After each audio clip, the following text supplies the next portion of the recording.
was the new Bieber, the hottest pop star whose fame had skyrocketed when 2 years earlier, at age 16, he'd become the youngest male to win a Grammy for Album of the Year.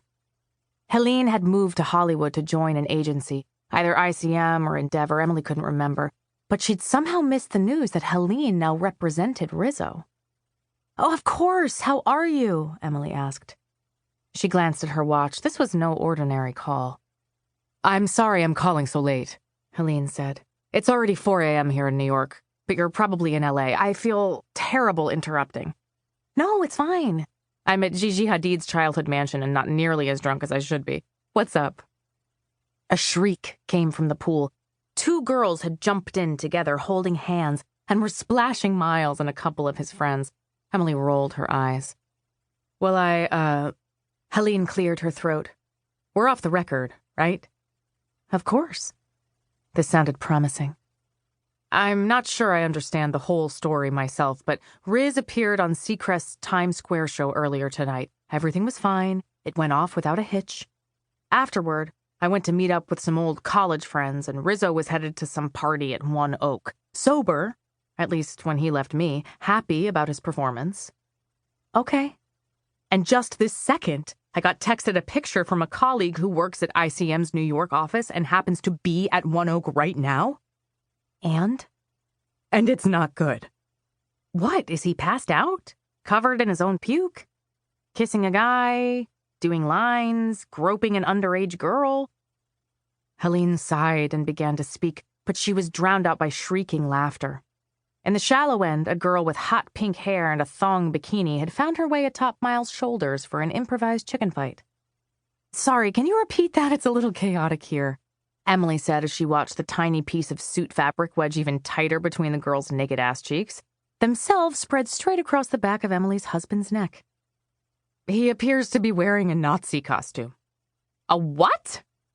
"Like with a swastika armband and a coordinating headband, stormtrooper boots, the whole 9. "Oh, Jesus Christ," Emily muttered without thinking. "That bad?" "Well, it's not great. Prince Harry pulled that stunt forever ago, but we have to work with what we have. I'm not gonna lie. I would have preferred drugs or boys." In the pool, the pink-haired girl on Miles' shoulders reached behind her back, yanked the tie of her bikini top, and began swinging the top around her head like a lasso. "First things first, who knows?" Emily asked. "Nothing has shown up online yet, but of course it's only a matter of time." "Just so we're clear, you're calling to hire me, yes?" Emily asked. "Yes, definitely." "Okay, then right now I want you to text your colleague and have him get Rizzo into the men's room and out of that getup. I don't care if he's wearing a gold lame banana hammock. It's better than the Nazi thing." "I already did that. He gave Riz his button-down and shoes, confiscated the armband, and let him keep the trousers, which apparently are bright red. It's not perfect, but it's the best we can do, especially since I can't reach Rizzo directly. But someone will post something any second, I'm sure." "Agreed. So listen up. Here's the plan.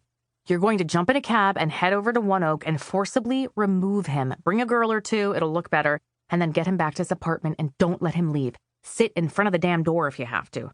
Do you have his passwords? Actually, forget it. Just take his phone, drop it in the toilet. We need to buy ourselves time without some idiotic drunken tweet from him." "Okay, will do." "The first flight out of here is 6 a.m. I'm going home to pack, and then I'll head to the airport. The story will definitely break while I'm in the air, if not before. Do not, I repeat, do not make a statement. Do not let him talk to anyone, not even the delivery guy who brings up the food. Information lockdown, you understand? No matter how bad the photos are, or how horrified the reaction, and trust me, it's going to be bad, I want no response until I get there, okay?" "Thank you, Emily. I'm going to owe you for this one." "Go now," Emily said, managing not to utter what she was actually thinking, namely, that the charge for her time and the holiday and the travel was going to take Helene's breath away. She took the last sip of her margarita, set the drink on the glass table next to her, and stood up, trying to ignore the couple beside her who may or may not have been having actual intercourse. "Miles? Honey?" Emily called as politely as she could manage. No response. "Miles, love, can you please move her thighs away from your ears for 30 seconds? I have to leave."